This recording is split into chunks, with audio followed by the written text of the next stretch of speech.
Muito bem, gente. Estamos começando mais um quadro Conte a Sua História aqui do programa Blitz 87. Estou tendo o prazer, a honra de receber hoje no quadro, contar um pouquinho da história, de forma resumida, dele, do seu Ango Kersten, da família Kersten, aqui da Estrada Bonita. Ele que é um dos pioneiros do turismo rural, ele que começou a história do turismo rural aqui na cidade de Joinville e que hoje é tão famosa, inclusive sendo reconhecida a nível de Brasil. A gente vai contar um pouquinho dessa história. Tudo bem, seu Ango? Tudo bem.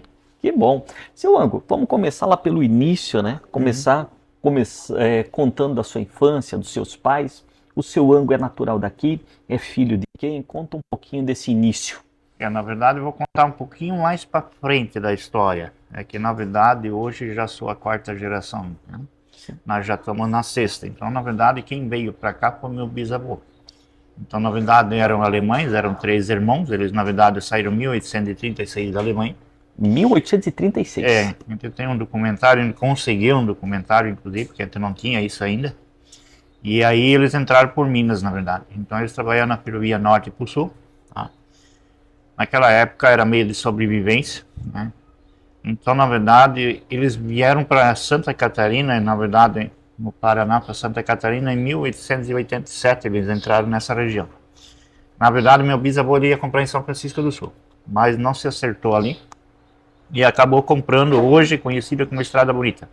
Na verdade era Caminho Bonito, nós chamávamos isso de Caminho de Roça, né? Naquela época não tinha nada, inclusive até a onça no matinho, né? Então, na verdade, eles abriram a trilha primeiro, né? Como já falei, é Caminho Bonito.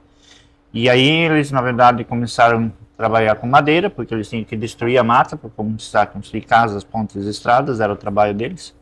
Eu sempre brinco assim, naquela época não tinha TV colorida, como naquela época, então eles tiveram 9 filhos, né? E então, na verdade... É, que era muito normal, né? Na verdade precisava de mão de obra, né? Sim. Então, na verdade, eles criaram os 9 filhos, então a maioria deles ficou por aqui. Então, da parte do meu avô, eles começaram com cachaça, né, naquela época. Só que também não tinha muito comércio, não vendia muita coisa, né? Então, verdade, isso já era o seu avô daí? Daí na parte do avô. Né, para nós encurtar um pouquinho, né? Então a casa do meu avô, nós temos no fundo aqui, tem umas fotos ali atrás, né? Uma casa em Chaimel que ele construiu. De novo, mais 7 filhos, né? Então, na verdade. E então a dificuldade era muito grande de sobrevivência na época, né? Então o irmão dele, na verdade, eu brinco assim, ele ficou com inveja e começou com cachaça também, né? Só que não vendia muita coisa. Só que aqui entre Joinville, né, nós temos o município de Garuva, na verdade nós temos o Monte Cristo, foi migrado pelos jesuítas. Então algumas pessoas desciam pelo Monte Cristo e iam para São Francisco do Sul buscar sal alimentos naquela época. Só que naquela época era a pé, né? Muitas vezes nem cavalo tinha. E algumas pessoas acabavam encostando na casa do meu avô por meio de descanso. Hoje a gente chama isso de pousada. Então isso aconteceu muito com a família Trevisan no Paraná. Claro, isso vinha uma, 2 vezes por ano, 3 vezes por ano. E no final eles acabavam levando cachaça no lombo de cavalo para o Paraná. Na verdade, para ganhar um pouco de dinheiro no tempo do meu avô. E a dificuldade era muito grande, né? Aquele tempo o engenho era tudo com roda de água, né? Muita dificuldade. E depois meu pai em 52 veio para cá. Aqui ele começou com uma vaquinha, na verdade. Construiu a casa em 56, né? Também com muita dificuldade. Nessa propriedade hoje? Hoje é a nossa propriedade. Essa propriedade que meu pai ganhou naquela época, ela tem 160 mil metros quadrados, né? Aquela estreita e comprida. Então, na verdade, a gente teve também muita dificuldade. Então, ele começou com porco, com gado de leite também com muita dificuldade, né? Nos anos 70 não tinha mais muito mercado do porco, então ele parou com o porco e começou o processo do melado. Então, na verdade, as vendas eram pouco, né? Mas mesmo assim ele conseguia vender alguma coisa. Algumas levavam no mercado para vender, troca de alimentos. Naquela época também era muito comum, né? E a dificuldade muito grande. Então, na verdade, ele vendia um pouquinho de manteiga, ele levava no mercado, trazia farinha de trigo de volta, né? E naquela época, né, seu Ango, era normal, porque como o dinheiro era muito escasso, a troca de mercadoria ela era muito comum, né? Então um produzia alguma coisa, o outro produzia outra. Sim. E acabavam trocando esses produtos. E no mercado, nessas vendinhas, tinha essa troca também. Sim. A troca era o meio de comércio nessa época, né? Sim, isso era um meio de sobrevivência na época, né? Porque não tinha muito, né? Porque a dificuldade era grande. E já avançando mais um pouquinho, na verdade, nos anos 80, aqui nessa estrada, que na verdade nós chamávamos de Caminho Bonito, na verdade tinha vários empreendedores. Inclusive meu avô, no começo, ele vendeu algumas propriedades para os alemães que vieram na mesma época, a família Schultz, a família Witt e outros, os Rattenhauer. E então, na verdade, eles venderam algumas terras para ele, na verdade, para ter um pouquinho de dinheiro também. Tá? Então, na verdade, eles depois, meu pai começou com muita dificuldade naquela época, e aí ele, na entrada da estrada, tinha algumas propriedades vendendo alguns produtos. Por exemplo, meu pai vendia melado, vendia queijo, vendia alguns produtos, às vezes as pessoas compravam um palmito, que podia na época, né? Então, na verdade, tinha outras propriedades também vendendo alguns produtos. E na entrada dos anos 90, o setor público vendo essa demanda de pessoas entrando e saindo, porque Santa Catarina tem um potencial muito grande de praias, né? Então o pessoal se desloca muito pela BR-101, porque o nosso acesso aqui é muito perto, e acabava entrando aqui para dentro. E aí também abriu o restaurante ali em cima, o Tiamar, naquela época era um negócio bem precário, né? Mas mesmo assim as pessoas gostavam de ir lá no rio, brincar lá e caminhar na mata. E o pessoal entrando e saindo, então o setor público vendo essa demanda de as pessoas entrando e saindo, foi feita a proposta de nós trabalhar com turismo. E isso em que ano? Em 1996, 92, quer dizer. Em 92. Mas 92. Em 92, quando o poder público, a prefeitura, começa a enxergar já esse potencial de turismo aqui da Estrada Bonita, é porque vocês já tinham desenvolvido muito bem, né, seu Ango? Então, assim, era algo, tudo bem, podia não estar tão organizado, podia não estava tão profissional como é hoje, mas já tinha, e já tinha público para isso, né? Exatamente. E aí o poder público veio para ajudar a profissionalizar isso, é isso? Em 96. 92. 92. Na verdade, foi feito várias reuniões em 90, 91, 92. Então, na verdade, novembro de 92, então foi feito esse portal da entrada para chamar as pessoas, né? Para as pessoas entenderem o que é turismo, só que naquela época era bem pouco conhecimento, né? Então, eu ouvia falar do oeste do estado, com as pousadas, eu ouvia falar de São Paulo. E Joinville é aquela marca de empresa, né? Exatamente. Porque Joinville teve esse carimbo durante muitos anos, aquele carimbo que Joinville é trabalho industrial. Quer trabalhar em Joinville, tem que trabalhar na empresa, tem que trabalhar em indústria, né? Então a questão do turismo em Joinville, nessa época, hoje a gente está conseguindo evoluir muito nesse quesito, mas até o final dos anos 90, existia sempre uma barreira muito grande de que Joinville não tinha mercado para turismo, que não existia turismo em Joinville. Então quer dizer que vocês pegaram, e eu digo o senhor, né, o senhor e mais um grupo que iniciaram lá no início dos anos 90, é como se pegasse assim uma mata fechada, vocês com um facão e começaram a abrir o caminho. Vocês abriram o caminho porque nós temos hoje de turismo rural, né? Sim, hoje nós temos, na verdade, por coincidência, aí quando a gente começou esse trabalho, a dificuldade era muito grande, pouco conhecimento, né? Inclusive dos nossos técnicos, e na verdade quem se envolveu depois, na época, né, hoje conhecido como SAMA, mas era a Fundação 25 de Julho, que na verdade continua chamando 25, nós tivemos a Impag, né, do estado de Santa Catarina também apoiando esse trabalho, né? Então foi feito várias reuniões, depois foi convidado o SEBRAE também para orientar os agricultores, como é que funciona, porque na verdade no começo a gente chamava de cliente, a gente não chamava de turista. Sim. A gente chamava de cliente que vinha buscar na casa. Só que nós, como já você falou há pouco, a gente não tinha muita estrutura para isso. Tá? Então a gente precisou melhorar a estrutura, né? E um pouco de conhecimento, né? E muitos casos foram acontecendo, né? Então na verdade as pessoas foram começando a vir, o pessoal ficou curioso, queria saber o que é turismo rural, né? E as pessoas acabavam entrando na estrada e começou a demanda entrando e saindo na estrada. Nós tínhamos muito problema de acesso, né? Carro grande não entrava, que era só 3,5 metros, no máximo 4 metros. Eu me lembro alguns caminhões encalhando no meio da rua, ônibus encalhando no meio da estrada, né? Falando hoje parece uma piada, né? Sim. Mas era assim mesmo. Então a dificuldade era muito grande. Então as pessoas acabavam entrando dentro da comunidade, mesmo assim com essa dificuldade de estrada, né? E adquirindo os produtos dos agricultores, né? Então o setor público vendo isso, eles fizeram uns apoios maiores, né? Não financeira, mas orientações, bastante orientações. E aí nós foi abrindo vários outros empreendimentos, o pessoal também começou a se envolver, né, na estrada. naquela época, nos anos 80, para os anos 90, depois começou essa demanda de procura. E em 93, então a gente identificou as propriedades com o nome do produtor e o que ele oferece lá dentro. No nosso caso seria mousse, melado, geleias, tá? Em seguida tinha outros produtores que faziam pães, outros faziam bolachas, outros faziam trabalho com queijo, outros preço que pague e vários outros. Então foi feita uma placa padrão, inclusive pela orientação do órgão público do município também. Na verdade a ideia foi nossa, por incrível que pareça, mas a gente foi meio responsável por isso, mas sem problema. Então, na verdade, ele colocou esse trabalho. Então, a partir dessa data, nós começamos com 12 empreendimentos na estrada. Ela tem 5 km, não tem saída. 12 empreendimentos em pouco tempo, né? Bastante. Claro que nem todos se adaptaram, tá? Porque algumas pessoas não gostavam de trabalhar sábado e domingo. Sim. Né? Às vezes eu brinco assim com nossos grupos, né? Muitos agricultores, às vezes a esposa quer passear.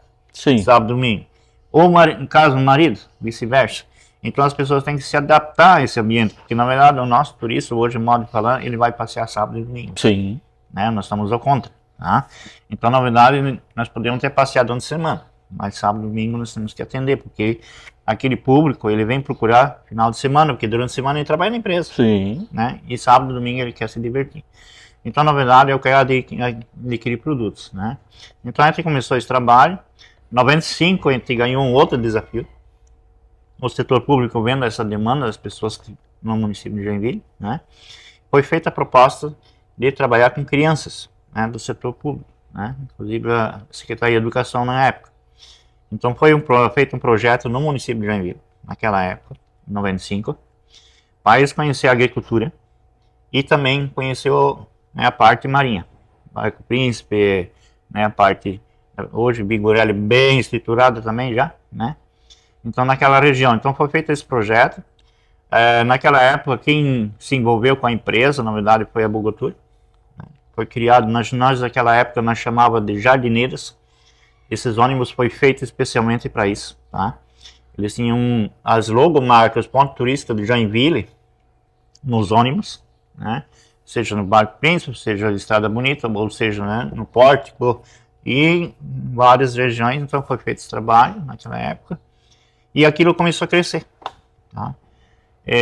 Eu até brinco, naquela época a Bogotur também ia vender o peixe, né? Sim. E eles começaram com ônibus no final e nos anos quase 2000 já estava em 6 ônibus. Olha só. Né? Todo mundo ganha, né? Todo mundo ganha. Só que às vezes, uma vez eles me atropelaram, porque vieram com 4 ônibus e a gente não tem estrutura. Então, na verdade, eu consegui atender 2, só que 2, né, ficaram pro lado de fora, né, reclamando de falta de atendimento, porque a gente não tem estrutura para tudo isso. Sim. Né? Não tem qualidade. Por isso que hoje vocês se organizaram muito bem, precisam para receber grupos maiores só com agendamento, né? Exatamente. Então, esse é um dos motivos também que vocês se organizaram dessa maneira, né? Que nem eu já falei, isso na verdade foi acontecendo. Então, na mesma época, a gente viu que a criançada não tem história. Né? Então, eu acabei criando um museu das peças da família dentro da propriedade. Claro que eu me empolguei um pouquinho, para pegar dos vizinhos, dos parentes, Sim. né? E hoje tem muita gente doando também, né? Peças ainda, né? E a gente criou também esse passeio de trator hoje que muitos conhecem, né? Dentro da propriedade, na verdade, ele foi um trabalho educativo para as crianças conhecer como é que se planta o milho, como é que se planta a batata, como é que se planta a cana, né? Apesar que muita criança fica meio assim, né? Na verdade, hoje tem que ter cuidado quando vai explicar que o ovo vem, como é que vem o ovo da galinha, né? Senão eles não vão mais querer comer o ovo, né? Não come mesmo, né? Eu teve um caso aqui, na verdade, eu expliquei que o leite vem da caixinha. Né? Eu digo, não, vem da vaca. Aí o rapaz disse, não, mas o meu pai disse que é da caixinha. Eu digo, não, ele vem, o leite vem da vaca. Aí tá, foi ficando. Isso aconteceu durante a semana, um menino veio aqui na propriedade, no domingo à tarde um pai veio me querer falar comigo. Sério. Sério, brabo? Meio brabo. Meu menino essa semana veio aí na sua propriedade, com a escola, tudo certo. Só que ele veio para casa e não quer mais tomar leite. Porque o senhor explicou que o leite não vem da caixinha, ela vem da vaca. E ele ficou bravo comigo, né? Na hora eu queria brigar com o pai, mas daí eu pensei 2 vezes, eu digo, não, deixa quieto, né? primeiro deu vontade de dar uma chinelada na bunda do pai, né? Sim. Porque o pai que explicou errado. Exatamente. Né? O pai explicou errado. Então, na verdade, isso acontece muito. Então, como vai acontecendo em várias situações, né? Tem pessoas que têm medo de galinha, tem pessoas que têm medo de pássaro, tem medo de outro. Então, na verdade, muitas vezes as pessoas não têm mais o contato com a natureza, né? Então, na verdade, as pessoas hoje vêm na propriedade, né? Muitas de outras regiões do Brasil, né? E graças a Deus a gente recebe pessoas de tudo que é lugar. Às vezes até fica, né? Assim, como é que ele descobre, né? Mas hoje as informações correm muito rápido, às vezes as próprias pessoas fazem a propaganda, então as pessoas vêm e acabam vindo de longe, do norte para isso, do sul do Brasil. Ô, seu Ango, a gente pulou uma história aqui da Estrada Bonita que eu acho que é importante a gente contar, porque o senhor viveu toda a história da Estrada Bonita. A gente falou da questão da infraestrutura, e a questão da BR-101 e do asfalto da Estrada Bonita, né? Como que o senhor lembra da BR-101, né? Em que época mais ou menos que ela foi pavimentada? Como que era antes da pavimentação? Lembra para nós um pouquinho essa história. Da BR-101, na verdade, agora até me fugiu a data certa, mas ela foi criada nos anos 70 para os anos 80, tá? Então, na verdade, o acesso ficou muito fácil para Santa Catarina naquela época. Porque naquela época nós hoje ainda continuamos chamando de Estrada Velha, que ela passa do norte e vai para o sul, né, Joinville, né, que passa do 15 de outubro no Rio Bonito. Então as pessoas andavam naquela região. Então depois a BR-101 foi criada, né? E antes da BR-101, esse caminho não existia. Era via Rio Bonito, Rua 15 de Outubro. Então quem vinha do Paraná tinha que passar pela Rua 15 de Outubro no meio do Rio Bonito. Exatamente. Depois, nessa época, então é que foi criada a BR-101. Bem depois. Então, na verdade, muito eu conhecia como Estrada Velha. Sim. Tá? Depois que ela foi identificada com a 15 de outubro. Mas, então, na verdade, depois disso nós tivemos, como eu já falei antes na história, um pouquinho, né, então tivemos muito problema de acesso. Então, nós brigamos muito com os órgãos públicos, tá? Fomos obrigados a criar uma associação de moradores na estrada, tá? Para ter representação nos órgãos públicos, tá? Para nós poder trazer mais infraestrutura no município, na estrada, tá? Porque nós tivemos muito problema de acesso. Então, na verdade, na época ainda nós tivemos, quando foi feita a segunda pista da BR-101, o pessoal tirou muito material desses rios, hoje a gente chama de seixo rolado, né? Então foi feita a estrutura, e nisso os caminhões muitas vezes encalhavam na estrada, e eles tombavam dentro das valas, e ali que eles começaram a abrir a estrada, tá? Então foi abrindo, depois os órgãos públicos, a própria prefeitura do município também aproveitou aquele material e também alargaram a estrada. Naquela época a prefeitura podia tirar material, que eu acho que é uma grande falha hoje, que a prefeitura não tem mais esse direito, né? Claro, tem que ter algumas legislações, algumas normas, tá? Mas naquela época a prefeitura tinha o direito de explorar esse material para fazer as estradas no município. Sim. Tá? Então eles, claro, eles tinham que cumprir algumas normas também naquela época, mas eles tiravam material, e aí é quando eles começaram a fazer a estrada bonita, eles faziam um caminho curto, faziam outras regiões, né?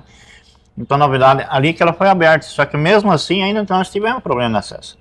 Então, na verdade, nós brigamos com os órgãos públicos na época, e criamos essa associação, na verdade, para a melhoria da estrada, identificação, placas, né, tudo mais, tá? Isso foi em 96, 97 já, tá? Então, na verdade, a gente conseguiu, né, um modo de falar, brigar bastante, né? E aí a gente foi até Florianópolis, a gente conseguiu, né, alguns recursos, né? Eu vou ter que dizer o nome da pessoa, que é o Luiz Henrique, né, naquela época, ele trouxe o asfalto para a Estrada Bonita. Tá? Como então, trouxe para a Estrada Palmeira também. Exatamente, né? Então, na verdade, essa pessoa naquela época já deu um pontapé muito grande, né, nessa estrutura. Porque hoje nós temos as agências de viagem grande, que o ônibus grande, eles não podem entrar em estado de chão, tá? Então eles têm que ter asfalto, se não tiver asfalto ele não entra, né? Aí foi nossa outra briga, tá? Então nós tivemos várias situações que a gente tinha que melhorar, né? Então junto com os órgãos públicos a gente poder trazer esse benefício para a comunidade, para trazer esse trabalho dentro da comunidade, para também essas agências liberar esses ônibus para entrar, né, na área agrícola, vamos dizer assim, né? Sim. Então, na verdade, nós tivemos bastante trabalho, mas a gente conseguiu, né? Com muita dificuldade. Claro, não é bem o que nós queríamos pouquinho mais, né? A gente sempre A quer um gente pouquinho sempre mais, quer. né? Você sempre quer mais. É isso. Seu Ango, antes da gente voltar a falar da propriedade de vocês, vamos falar um pouquinho da família, né? O senhor morava nessa propriedade então com os pais, né? Sim. E depois o senhor casou, né? Fala um pouquinho da sua vida familiar. Quem que é a sua esposa? Ela era daqui? Como que vocês se encontraram? Na verdade, a esposa, na verdade, na época nós tínhamos o tempo né, da juventude, eu sempre ainda sou ligado a elogiar a Igreja Católica, né? Na época até podia fazer bailes na Igreja Católica do Rio Bonito, né? E tomar cerveja com álcool? Também Isso. tinha. Bons tá? tempos, né?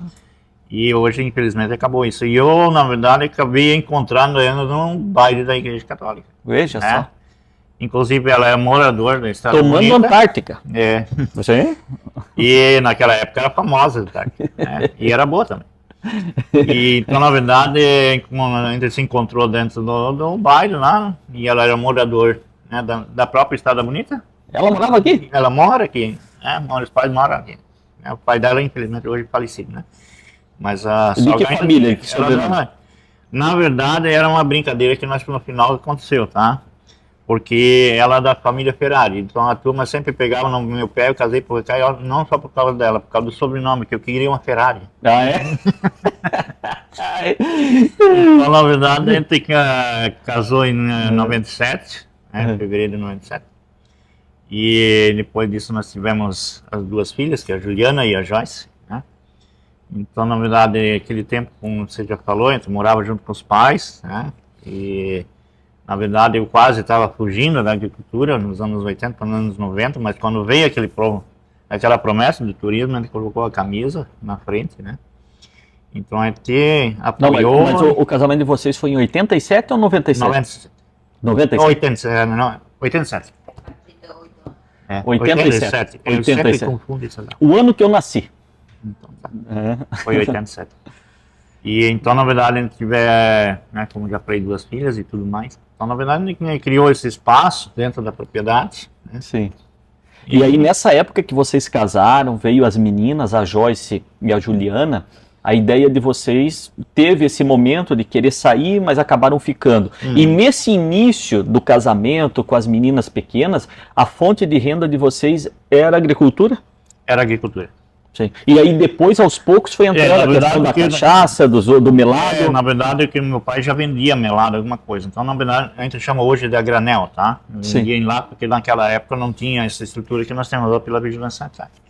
Então, na verdade, as pessoas traziam o próprio pote, né? Sim. A latinha de leite ninho, muita gente falava assim, mas era. Então, na verdade, eles traziam e a gente embalava na frente da pessoa, né? Então, as pessoas acabavam adquirindo os produtos, né? E a gente foi melhorando, na verdade, naquela época. E nos anos 90 já, então as pessoas também já fomos orientados para melhorar essa qualidade de alimentos. Pela vigilância sanitária. No começo a gente ficou meio pé atrás, porque eram bastante normas, quase desistimos, né? Mas depois a gente se empolgou, a gente fez, né? Pela vigilância sanitária. E para a gente ter uma qualidade de alimentos também, para mostrar para as pessoas onde a gente fabrica o processo, né? E a origem do alimento, então para as pessoas, né? Para entender, muitas vezes as pessoas querem ver como é que se produz o produto, né? Então, na verdade, a gente mostra para eles e as pessoas acabam adquirindo esse processo, né? Então, depois, como já avancei um pouquinho, mas na verdade, a gente precisou melhorar também bastante isso, né? Sim. E então, na verdade, depois de 2000, começou a deslanchar esse nosso trabalho. Hoje eu até brinco, em 2003, 2004 eu fazia aventura, tá? Quando a gente começou esse trabalho com as escolas, nós começamos pela particular, foi para o municipal, estadual e assim foi para frente e avançou municípios. Eu cheguei com, né, hoje a gente brinca assim, meio, de como é que eu fazia isso, atender 200, 300 alunos no dia. Tá? Era uma demanda muito grande, né? Como já voltei antes da agricultura, fazia esse trabalho, depois já começou a Transtusa também fazer esse trabalho. Sim. E aí, só que acabamos se estressando um pouquinho, tá? Que era demanda muito grande, não tinha qualidade, tá? Então, na verdade, em 2005, eu puxei o freio de mão e digo, vamos parar tudo, vamos começar tudo de novo. Tá?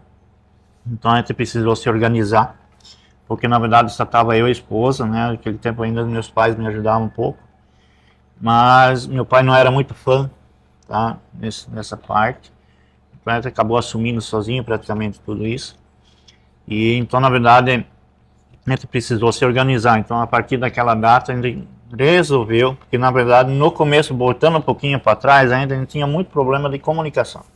Naquela época não tinha telefone. Então as agências vinham na propriedade, às vezes eu estava lá cortando o cano, o guia vinha beirando atrás, eu preciso ser atendido, preciso de gente, tinha muito problema com isso. Então na verdade a gente precisou se organizar, e eu paguei muito caro naquela época, né? Eu estava falando domingo ainda, quase um valor de um carro, né? Um telefone, hoje falando assim parece uma piada. Sim. Né? Eu emprestei dinheiro do Banco Bradesco, eu não me esqueço até hoje, né? Paguei alguns anos isso, né? Para a gente ter o telefone, porque naquela época não tinha comunicação.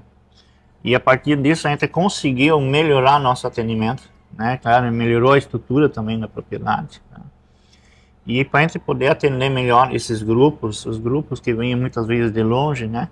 Para a gente ter uma qualidade de atendimento, então a gente precisou se organizar. Sim. Então a gente criou tudo dentro da propriedade, esse museu rural que a gente chama hoje, né? Foi 90% da propriedade. Criamos esse passeio de trator, hoje também é bem visto, né? Pelos órgãos públicos e também pela população. Sim. Inclusive nós temos agora a Florada do Girassol, que na verdade esse ano até surpreendeu de novo. Então na verdade junto com os outros, né, participantes também. Então na verdade a gente, né, precisa se organizar dentro da propriedade para ter uma qualidade de atendimento, ter um produto de qualidade, né? E as pessoas querem ser bem atendidas. Sim. E hoje, e aí o resto dessa história a gente já contou, o início do turismo rural, da associação, o seu Ango já contou aqui de uma forma resumida para nós, e hoje, atualmente, seu Ango, as meninas, né, a Joyce e a Juliana, continuam ajudando vocês. A Joyce trabalha com vocês na propriedade e a Juliana tem o café, que é o Alice Blau, que é aqui do lado. Então, hoje, na propriedade que é aqui com o seu Ango, e lógico, da família toda, mas sim, esse lado que fica o seu Ango aqui, nós temos o museu, produtos coloniais e também esse passeio que é voltado para os turistas e para as crianças das escolas que vêm aqui. E ali do lado, o café colonial, que é servido no final de semana pela Alice Blau, que é administrado pelo Rafael e pela Juliana. Exatamente. É isso? É isso. Né? É que na verdade existia muita procura de tomar café. Eles queriam passear e querem se divertir, mas querem comer. Sim. Tá? Nós temos restaurante na estrada, nós temos hoje 5 para atender, tá? Mas mesmo assim o pessoal queria um café, eu digo, não, Juliana, acho que tu vai abrir um café, porque ela estava trabalhando na parte de panificação. Eu digo, vamos ampliar essa estrutura, e naquela época, a gente acabou apoiando isso também, né, organizando. Então hoje os grupos, eles vêm aqui na propriedade, muitas vezes eles almoçam em outro espaço, mas também muitos aqui da estrada, né? E aí o que eles fazem? Eles fazem o passeio de trator, que nem nós vamos ter final de semana, e no final vão tomar um cafezinho, e logo em seguida volta para casa. Sim. Né? Então na verdade é um conjunto que a gente criou dentro da propriedade, junto com a família, e junto com nossos parceiros, vamos dizer assim, com nossos outros empreendedores, que são, né, vários outros, tem a Marta, tem o German, tem o Greenwald, nós temos outros também. Então, na verdade, a gente chama de parceiros, né, porque são parceiros, que hoje, assim, a gente brinca, o turista hoje não vai visitar só uma propriedade, tá? É que nem acontece com o Girassol, vou fazer propaganda por lá, mas ele tem uma estrutura muito boa, né, também com muita dificuldade começou tudo isso, né, você sabe também. E, na verdade, então as pessoas vão visitar, né? É um conjunto, a Florada do Girassol. Mas ele não fica o dia inteiro naquele espaço. Eles precisam almoçar, né? Nós temos os restaurantes para almoçar. Aí eles querem se divertir. Né? Sim. E aí eles acabam vindo para a Estrada Bonita, principalmente. E acabam tomando café, fazendo passeio e almoçando na região. Sim. Então é um conjunto que eu acho que nós tínhamos que ampliar. Em Joinville eu acho que precisa mais. Sim. Joinville precisa mais. A questão do turismo rural, ela é uma corrente, né? Sim. Assim, né, seu Ango? Por quê? Porque o turista ou as pessoas que vão sair, eles querem justamente fazer esse roteiro. Por mais perfeita que seja a propriedade, por todos os serviços, pela organização, ele não vai todo final de semana. Por exemplo, vamos imaginar que é o turista de Joinville, que a gente tem batido muito nessa tecla, né, para o joinvilense conhecer Joinville, que joinvilense não conhece Joinville. Não. Então, assim, nós temos aqui na região de Joinville, nós temos 1 milhão de pessoas contando com as cidades ao entorno, e essa região de Joinville não conhece o turismo de Joinville, a gente tem feito, inclusive, muitas campanhas nesse sentido. Então, esse turista que é o nosso, que é o que está aqui, está próximo, ele vem aqui conhecer a propriedade do Seu Ango nesse sábado, por exemplo. No sábado seguinte ele não vai voltar aqui, ele vai procurar um outro local, ele quer conhecer tudo que existe, né? E é por isso que essa aliança entre as propriedades é importante, porque um acaba divulgando o outro e um ajuda o outro. A família que veio no final de semana aqui na família Kerst, no final de semana talvez vai lá no Piraí, vai lá no Parque das Águas, no outro final de semana vai vir aqui almoçar aqui no Tia Marta, e assim vai, né? Então essa estrutura de turismo rural é muito importante, essa ligação justamente para até ajudar esse turista a se localizar na cidade, né? Exatamente. Então, na verdade, eu acho que é importante isso, né? Agradeço os órgãos públicos, tá? Estão fazendo todo esse trabalho, agradeço o prefeito também, porque foi muito poucos prefeitos que nós tivemos nesse apoio, eu sou obrigado a agradecer ele, porque foi um dos primeiros, na verdade, né, fora o Luiz Henrique, não vou deixar de fora, mas eu acho que foi o que mais incentivou essa área, tá? Sou obrigado a assumir isso. Então, na verdade, foi uma pessoa que, na verdade, teve essa visão toda, e Joinville tem muito que crescer ainda. Sim. Nós estamos desenvolvendo, o prefeito está desenvolvendo, e eu acho que precisa mais, é que a população vai crescendo, e hoje a gente percebe os outros municípios, nós tivemos agora final de semana, pessoal de Barra Velha, Blumenau, Florianópolis, pessoal de outras regiões que nós visitamos aqui na nossa região de Joinville, e nós temos muito mais para explorar. Sim. Então, muito mais. Seu Ango, quero agradecer. Tá? Foi muito legal essa entrevista, a gente conseguiu contar de forma resumida, é lógico que com o Seu Ango aqui a gente poderia gravar umas 5, 6 horas aqui, né, de programa para contar uma história atrás da outra, né? Mas para mim é um prazer muito grande, Seu Ango, que é um dos desbravadores, ele e a família, né, desbravadores da Estrada Bonita, um dos pioneiros do turismo rural da cidade de Joinville, um prazer muito grande a gente estar aqui hoje contando essa história. Obrigado, tá, Seu Ango? Obrigado a você. Tá bom? Obrigado mesmo. Isso daí, gente. Esse foi mais um quadro Conte a Sua História e nós voltamos numa próxima oportunidade contando outra história.